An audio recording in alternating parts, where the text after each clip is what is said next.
हो के मायूस यूं न शाम की तरह ढलते रहिए, हो के मायूस यूं न शाम की तरह ढलते रहिए। जिंदगी एक भोर है सूरज की तरह निकलते रहिए, जिंदगी एक भोर है सूरज की तरह निकलते रहिए। और एक पांव पर खड़े रहोगे तो थक जाओगे, धीरे धीरे ही सही अपनी मंजिल की ओर चलते रहिए, अपनी मंजिल की ओर चलते रहिए। नमस्कार दोस्तों, मैं हूं जयेश राजगौर और स्वागत है आप सभी का इस नए इंटरेस्टिंग यूट्यूब वीडियो में।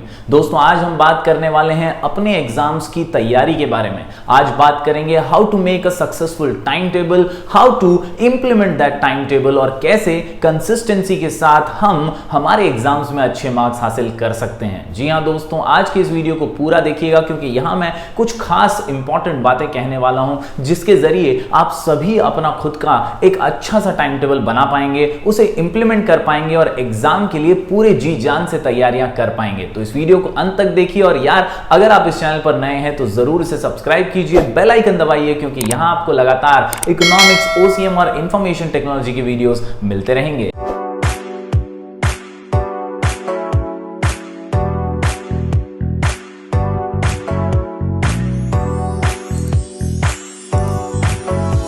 दोस्तों, सबसे पहली बात, एग्जाम का टाइम टेबल कभी भी आए उसका आप इंतजार मत कीजिए। एग्जाम के लिए अपना अप्रोच इतना मजबूत बनाइए कि एग्जाम का टाइम टेबल जब आए तब आपकी तैयारियां चरम सीमा पर हों। जी हां दोस्तों, आपका खुद का टाइम टेबल अभी से बना लीजिए ताकि आप सही दिशा में, सही डायरेक्शन में तेजी से आगे बढ़ पाएं और डिजायर्ड रिजल्ट्स को हासिल कर पाएं। जी हां दोस्तों, अपने माँ बाप को प्राउड फील कराना है, उनके चेहरे पर एक मुस्कान लानी है, उनके आंसुओं को रोकना है ना, तो आपको अभी सीरियस होना पड़ेगा। दोस्तों, कहीं ना कहीं एक एवरेज और बिलो एवरेज रिजल्ट तो हर कोई ला सकता है। अगर आपको एक्स्ट्रा ऑर्डिनरी अचीव करना है तो अभी बहुत ज्यादा सीरियस होने की जरूरत है, कंसिस्टेंट होने की जरूरत है। हमें सिर्फ कंसिस्टेंसी दिखाते हुए लगातार आगे बढ़ना है। जैसा कि मैंने शुरुआत में कहा, अगर एक पांव पर खड़े रहोगे तो थक जाओगे, धीरे धीरे ही सही मंजिल की ओर बढ़ते रहिए। यह बहुत जरूरी है कि आप जब टाइम टेबल आए, जब आपको डेट्स मिले, तब पैनिक करके तैयारियां करें। यह बहुत जरूरी है कि आप धीरे धीरे ही सही लेकिन मंजिल की ओर बढ़ते रहें। आपको पता है कि बोर्ड एग्जाम होने ही वाला है और यह भी पता है कि ऑफलाइन ही होने वाला है, कोई गुंजाइश नहीं है कि वो ऑनलाइन होगा। तो कहीं ना कहीं आपको अभी से तैयारी कर लेनी चाहिए। अपने आप को इतना मजबूत बना लीजिए कि आप किसी भी सिचुएशन को फेस करने के लिए तैयार हो जाएं। जी हां दोस्तों, टाइम टेबल से शुरुआत कीजिए, अपना स्केड्यूल ऐसा बनाइए कि आप एग्जाम्स को आसानी से पार कर सकें। तो दोस्तों, जब बात आती है टाइम टेबल की तो सबसे पहला सवाल जो जहन में आता है, और कई बार मैंने कमेंट सेक्शन में भी ये सवाल कई बार पढ़ा है कि दोस्तों सही टाइम क्या है पढ़ने का। जी हां दोस्तों, कई बार आप लोगों ने भी पूछा है कि कौन से टाइम पे पढ़ाई करनी चाहिए, what is the right time to study. तो दोस्तों, सबके अपने अपने कंफर्ट जोन होते हैं, सबका अपना अपना कंफर्टेबल टाइम होता है जब वो पढ़ाई करते हैं। लेकिन अगर मेरा ओपिनियन लें तो मेरे हिसाब से सबसे बेस्ट टाइम जब आपका ब्रेन बहुत ज्यादा जबरदस्त तरीके से फंक्शन करता है और आप जो भी पढ़ें वो याद आसानी से हो जाता है, वो बेस्ट टाइम है 5 से 8 बजे का। जी हां दोस्तों, और ये शाम के 5 से 8 नहीं, ये सुबह के 5 से 8 बजे का टाइम है। जी हां दोस्तों, सुनने में डिफिकल्ट साउंड करता है कि सुबह 5 से 8 कैसे, लेकिन believe me my dear students, सुबह 5 से 8 बजे का ये जो 3 घंटे का टाइम है ना, इसमें आप जो भी पढ़ाई कर लेंगे, वो आपने 9 घंटे लगातार बैठकर पढ़ाई की ना, तो भी उतना ज्यादा आप याद नहीं रख पाएंगे। इतना जबरदस्त ये टाइम है। जी हां दोस्तों, सुबह का टाइम बहुत ही रिफ्रेशिंग टाइम होता है। सुबह 5 से 8 आपके ब्रेन की जो फंक्शनैलिटी है वो इतनी जबरदस्त होती है कि आप अगर सच्चे दिल से और मेहनत के साथ, लगन के साथ सुबह 5 बजे से 8 बजे 3 घंटे पढ़ने की अगर आदत डाल लें अभी से, तो ये 3 घंटे आपके लिए बहुत फ्रूटफुल साबित हो सकते हैं। दोस्तों, कई लोग ये 5 से 8 का समय सुनकर ही वीडियो को बंद करके चले गए होंगे। कई लोग जो अभी तक इस वीडियो को देख रहे हैं, मैं कहना चाहूंगा दोस्तों, अड़चनों को अपने सामने से हटाने का समय आ चुका है, हर्डल्स को दूर करने का समय आ चुका है, एक्सक्यूजेस को भगाने का समय आ चुका है।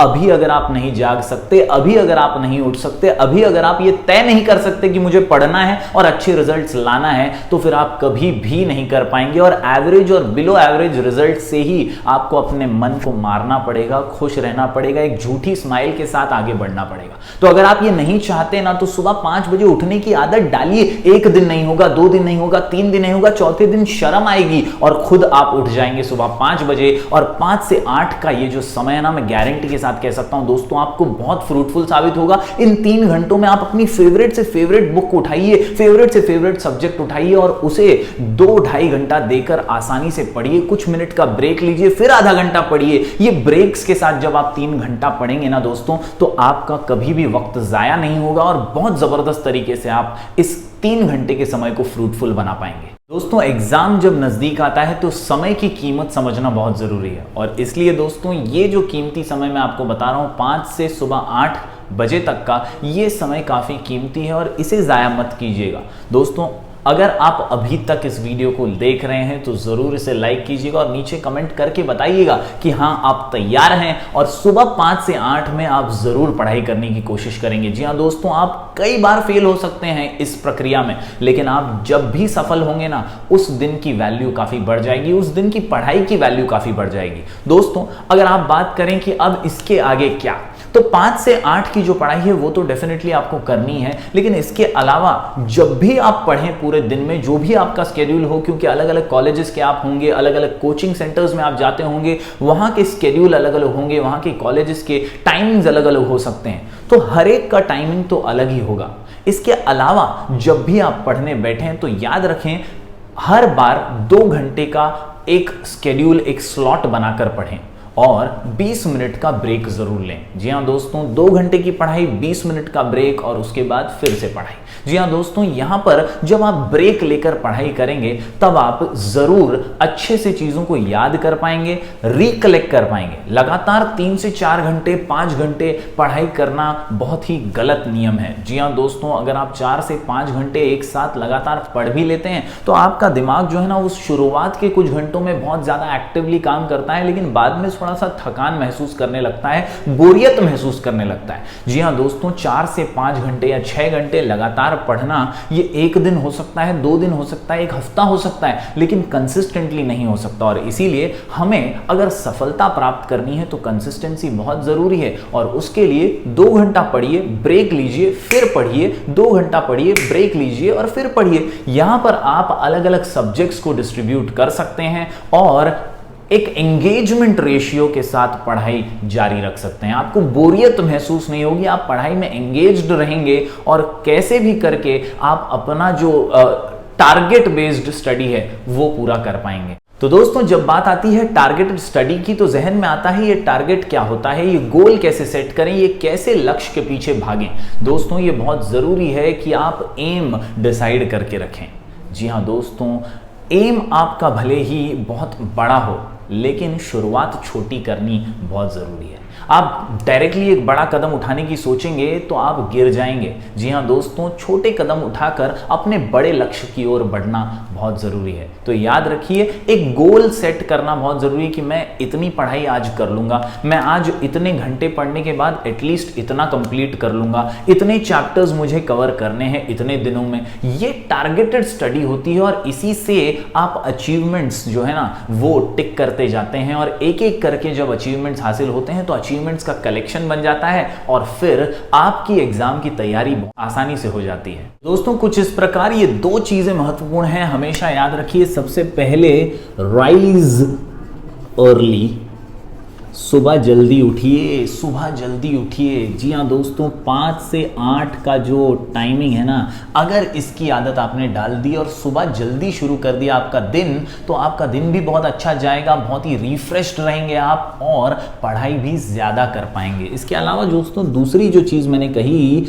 सेट टारगेट्स, और ख़ास बात यहाँ पर ये याद रखिए, टारगेट सेट करने के अलावा that think big, start small। यानी सोचिए जरूर बड़ा, लेकिन शुरुआत छोटी कीजिए, छोटे छोटे कदम बढ़ा दें। आप एक साथ पूरी बुक नहीं पढ़ लेने वाले, आप एक साथ 90% तो नहीं लेकर आ जाएंगे। आपको उसके लिए लगातार निरंतर मेहनत करना पड़ेगा, तब जाके 90-95% आएंगे, और वो आ सकते हैं दोस्तों। अगर आप इन मंत्र को फॉलो करना शुरू कर देंगे ना तो जरूर आएंगे दोस्तों, 2 महीने में भी आ जाएंगे और आसानी से आएंगे। If you think big and start small, start immediately, consistently and effortlessly, you will achieve your targets. जी हाँ दोस्तों, तीसरी जो महत्वपूर्ण चीज है वो है अपने स्केड्यूल को सेट करना। जी हाँ दोस्तों, याद रखिए आपके पास कितने भी दिन हो एग्जाम के लिए, कितने भी दिन बाद एग्जाम आने वाला हो, आप स्केड्यूल कुछ ऐसा बनाइए कि मैं 6 दिन सब्जेक्ट को देने वाला हूं। जैसे फॉर एग्जांपल मेरा सब्जेक्ट है यहां पर अकाउंट्स, या कोई भी और सब्जेक्ट आपका हो सकता है, फिर फिजिक्स हो, केमिस्ट्री हो, बायो हो, या ओसीएम इकोनॉमिक्स हो। 6 दिन मैंने एक सब्जेक्ट को दिए। अब हो सकता है आप उस कैटेगरी के स्टूडेंट हैं जिसे 6 दिन लगातार एक सब्जेक्ट पढ़ के बहुत बोरियत महसूस होती है, तो आप इन 6 दिनों में 2 सब्जेक्ट्स को बाइफरकेट कीजिए। मैं सिर्फ एग्जांपल दे रहा हूं कि कैसे आपको पढ़ाई को बांटना है, क्योंकि सब्जेक्ट हैं 6 या 7 और उन्हें आपको दिनों में बंटवारा करके एक टाइम टेबल गढ़ देना है अपना। जी हाँ दोस्तों, 6 डेज फॉर अकाउंट्स, 6 डेज मैंने ले लिए इकोनॉमिक्स के लिए, 6 दिन मैंने यहां पर ले लिए दोस्तों ओसीएम के लिए। इसके अलावा दोस्तों मैंने 6 दिन ले लिए एसपी के लिए। इस प्रकार दोस्तों मुझे नजर आ रहे हैं कि 6, 6, 12, 12 और 6 यहां पर मैंने कर दिए हैं 18, 18 और 4 हो जाते हैं 22 और 2 24। जी हाँ दोस्तों, यहां पर 24 दिन का तो प्लानिंग मैंने कर लिया। अब सब्जेक्ट्स जो बच गए बहुत ही महत्वपूर्ण, जिसके अंदर आता है मैथ्स, जिसके अंदर आते हैं इंग्लिश, हिंदी और आईटी जैसे सब्जेक्ट्स। जी हाँ दोस्तों, इंग्लिश, हिंदी, आईटी की जब मैं बात करूं ना तो मैं इन्हें कुल मिला करके 6 दिन दूंगा। आपकी इंग्लिश हो सकता है बहुत वीक हो, आप हिंदी में ज्यादा लेंदी पेपर सॉल्व नहीं कर पा रहे हो, लेकिन फिर भी मैं आपको यहां पर कुल मिलाकर के जो भी आपका सब्जेक्ट है उसके लिए 6 दिन इसलिए दे रहा हूं क्योंकि मैं जानता हूं एग्जाम जब आएगा, जब टाइम टेबल आएगा, एकदम नजदीक एग्जाम आने वाला होगा, तब भी आप इसके लिए कुछ समय तो एलोकेट जरूर करेंगे। तो ये 6 दिन जो है पर्याप्त है। अगर आप सैंपल पेपर सॉल्व करें इंग्लिश के, अगर आप ग्रामर पे रेगुलर ध्यान दें, अगर आप सेंटेंस फॉर्मेशन पे अगर अच्छे से ध्यान देंगे ना, तो ये 6 दिन इंग्लिश के लिए बहुत अच्छे से आप प्रिपेयर कर पाएंगे। जी हां दोस्तों, आईटी में ऑब्जेक्टिव्स आने वाले हैं और आईटी की एग्जाम के लिए सारे एग्जाम्स के बाद कुछ दिनों की छुट्टी जरूर होती है, तो वो दिन भी आप यहां पर जोड़ पाएंगे। लेकिन ये 6 दिन आप यहां पर इंग्लिश, हिंदी और आईटी को दे दीजिए। इसके अलावा अगर बात करें मैथ्स जैसे सब्जेक्ट की, तो दोस्तों मैं पर्सनली ये बिलीव करता हूं कि डेली आपका जो भी स्केड्यूल हो, डेली 2 आवर्स आपको मैथ्स करना ही है। Daily 2 hours maths. जी हाँ दोस्तों, डेली 2 घंटे मैथ्स कीजिए। जी हाँ दोस्तों, अगर आपका एसपी है तो डेली 2 घंटे अकाउंट्स कीजिए। बहुत ही सिंपल और सरल वे में आप टाइम टेबल प्लान कर लेंगे। 30 दिन का यहां पर हिसाब किताब मैंने दिया है आपको। अगर आपके पास ज्यादा दिन है तो यही रिपीट कीजिएगा, लेकिन इस प्रकार जब आप दिनों में बंटवारा करेंगे ना सब्जेक्ट्स का, तो बहुत ही सरल हो जाएगा एग्जाम के लिए प्रिपेयर करना। अब दोस्तों आप कहेंगे 6 दिन में करें क्या? 6 दिन का टाइमिंग तो मैंने सेट कर दिया कि भैया 6 दिन इकोनॉमिक्स करना है, 6 दिन ओसीएम करना है, 6 दिन अकाउंट्स करना है। अगर एसपी लिया है तो रोज 2 घंटे अकाउंट्स करना ही है। इसके अलावा मैथ्स है तो डेली 2 घंटे मैथ्स तो करना ही है। ये तो शेड्यूल मैंने बना दिया, लेकिन ये 6 दिन में एग्जैक्टली हम पढ़ेंगे कैसे और क्या फ्रेमवर्क होना चाहिए? तो फ्रेमवर्क बहुत सिंपल है दोस्तों। सबसे पहली चीज, सबसे पहले फोकस ऑन आयएमपी चॅप्टर्स। अब आप कहेंगे सर आयएमपी चॅप्टर्स आम्हाला कसे कळतील, आपल्याला माहित कसं पडेल, हमें पता कैसे चलेगा? तो आपको टेंशन लेने की जरूरत नहीं है दोस्तों। न्यू पेपर पैटर्न का वीडियो ऑलरेडी बनाया हुआ है दोस्तों। आप नए पेपर पैटर्न का मेरा वीडियो देखिए, आप प्लेलिस्ट में जाइए, हाउ टू राइट वाली प्लेलिस्ट है, उसके अंदर जब आप जाएंगे ना तो आपको पेपर पैटर्न का वीडियो मिलेगा। उसमें वेटेज दिया हुआ है कि कौन से सब्जेक्ट में किस चैप्टर का क्या वेटेज है। वो वेटेज के अनुसार आप खुद ही समझ जाएंगे, आपको किसी वीडियो देखने की जरूरत नहीं पड़ेगी। आपको आसानी से समझ में आ जाएगा कि आईएमपी चैप्टर्स कौन से हैं, चैप्टर का वेटेज कितना है, और वो चैप्टर्स सबसे पहले आप करेंगे। जी हां दोस्तों, ये चैप्टर्स कवर करने के लिए मैं आपको देता हूं 3 दिन, 3 डेज। जी हां दोस्तों, 3 डेज फॉर आईएमपी चैप्टर्स। इसके अलावा सेकेंड चीज जो होती है वो होते हैं आईएमपी क्वेश्चंस। आईएमपी क्वेश्चंस के लिए मैं आपको देता हूं 2 दिन। आईएमपी क्वेश्चंस पूरे सिलेबस के गिन चुन के 30 क्वेश्चन होते हैं हर सब्जेक्ट में, 30-35 क्वेश्चन का एक कलेक्शन होगा। ये आईएमपी क्वेश्चन का कलेक्शन ऑलरेडी हमने स्काई एजुकेशन ऐप पर डाला हुआ है, आप वहां से इसे निकाल सकते हैं। और IMP questions economics, OCM, SP वगैरह के थियरी जो क्वेश्चंस है ना, वो निकाल करके आप 2 दिन में आराम से उसे पढ़ सकते हैं। जी हाँ दोस्तों, 3 दिन आईएमपी चैप्टर्स कीजिए। फॉर एग्जांपल अगर आप इकोनॉमिक्स पढ़ रहे हैं तो इकोनॉमिक्स के आईएमपी चैप्टर्स 3 दिन प्रिपेयर कीजिए, अच्छे से फुल कोर्स पढ़िए। इसके अलावा आईएमपी क्वेश्चंस की बात करें तो आईएमपी क्वेश्चंस इकोनॉमिक्स में 30-35 क्वेश्चंस हैं, वो बहुत इंपॉर्टेंट है बोर्ड एग्जाम के लिहाज से, उन्हें 2 दिन में पढ़िए। और जो 1 दिन बच जाता है उस सब्जेक्ट का, उस दिन आप एक प्रैक्टिस पेपर खुद दीजिए। जी हाँ दोस्तों, एक एग्जाम, एक टेस्ट आपको खुद देनी चाहिए, प्रैक्टिस पेपर सॉल्व करना चाहिए और परफेक्टली टाइमर लगा के, टाइमर सेट करके 3 घंटे में प्रैक्टिस पेपर देना चाहिए। जी हाँ दोस्तों, इसका नतीजा कुछ भी हो लेकिन एक स्केड्यूल बनेगा, एक सही तरीके से आप पढ़ाई कर पाएंगे। तो ये 3 चीजें आपको फॉलो करनी है 6 दिनों में।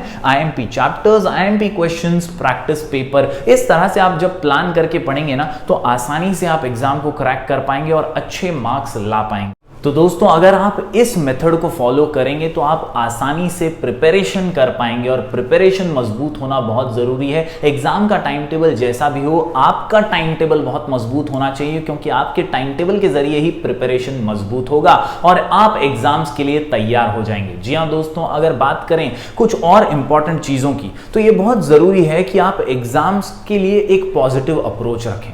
और इसीलिए दोस्तों जरूरी है कि ये जो मैंने 30 दिन का आपको शेड्यूल दिया, 6 डेज पर सब्जेक्ट का, 2 hours daily accounts and maths का, ये जो शेड्यूल है ये आप लगातार फॉलो करें। ऐसा नहीं कि 30 दिन किया उसके बाद खत्म, जब तक एग्जाम आ रहा है आपको यही रिपीट करते रहना है। इसके अंदर आप अपने हिसाब से चेंजेस कीजिए। दोस्तों, एक टाइम टेबल ऐसा बनाइए जहां दिन में एटलीस्ट 8 घंटे आप पढ़ पाएं। जी हाँ दोस्तों, हमेशा से ये रूल फॉलो करने की कोशिश कीजिए, 8 आवर्स 8 आवर्स 8 आवर्स। जी हाँ दोस्तों, 8 घंटे, ये 8 घंटे का रूल अगर आप फॉलो करने लग गए तो आप सफल हो जाएंगे। आपको किसी की जरूरत नहीं होगी, कोई भी टेंशन आपको लेने की जरूरत नहीं होगी। जी हाँ दोस्तों, 8 hours of sleep, 8 hours of study and 8 hours for rest of the things. फिर ये बाकी के जो 8 घंटे हैं, इसमें आप फैमिली को टाइम दीजिए, इसमें आप मोबाइल को टाइम दीजिए, इसमें दोस्तों को टाइम दीजिए। लेकिन ये 8-8-8 जो बाइफर्केशन है ना, ये सबसे बेस्ट बाइफर्केशन है दोस्तों। इन 8 घंटे जो मैं पढ़ाई के आपको दिखा रहा हूं, इसमें से सुबह का टाइम तो हमने फिक्स कर ही लिया है, 5 से 8 आपको पढ़ना ही है। अब बस बचे हैं 5 घंटे, वो आप अपने कंफर्ट के हिसाब से ढूंढिए। कोचिंग से पहले, कोचिंग के बाद, दोपहर में, रात में, आपके कंफर्ट के हिसाब से बाकी के 5 घंटे निकालिए। लेकिन अभी आपको उसकी तैयारी करनी ही पड़ेगी दोस्तों, क्योंकि अभी नहीं तो कभी नहीं। यही है शेड्यूल, यही है टाइम टेबल और इसी से होगा आपका बेड़ा पार और आप करेंगे एग्जाम में चमत्कार। तो दोस्तों, उम्मीद करता हूं आप समझ पाए होंगे कि कैसे पढ़ना है, आप समझ पाए होंगे कि कब पढ़ना है और आप समझ पाए होंगे जरूर कि क्यों पढ़ना है, क्या हासिल करने के लिए पढ़ना है। जी हां दोस्तों, उम्मीद करता हूं कि ये वीडियो आपकी मदद करेगा अपना खुद का टाइम टेबल, अपना खुद का शेड्यूल बनाने में। उम्मीद करता हूं दोस्तों कि आपको ये वीडियो पसंद आया होगा। अगर पसंद आया तो जरूर लाइक कीजिएगा, नीचे कमेंट कीजिएगा कि हाँ हम तैयार हैं, और ज्यादा से ज्यादा स्टूडेंट्स तक इस वीडियो को जरूर पहुंचाइएगा। दोस्तों, अंत में सिर्फ इतना ही कहना चाहूंगा कि सोचने से कहां मिलते हैं तमन्नाओं के शहर, सोचने से कहां मिलते हैं तमन्नाओं के शहर, चलना भी जरूरी है मंजिल को पाने के लिए। तो बस अब सोचिए मत, चलने की तैयारी कर लीजिए, आपकी मंजिल बस सामने ही है, पाने की तैयारी कर लीजिए और एग्जाम के लिए जी जान से जुट जाइए। हम मिलेंगे फिर एक बार कुछ और नए वीडियोस के साथ आपके लिए लगातार। तब तक के लिए do like, share and subscribe.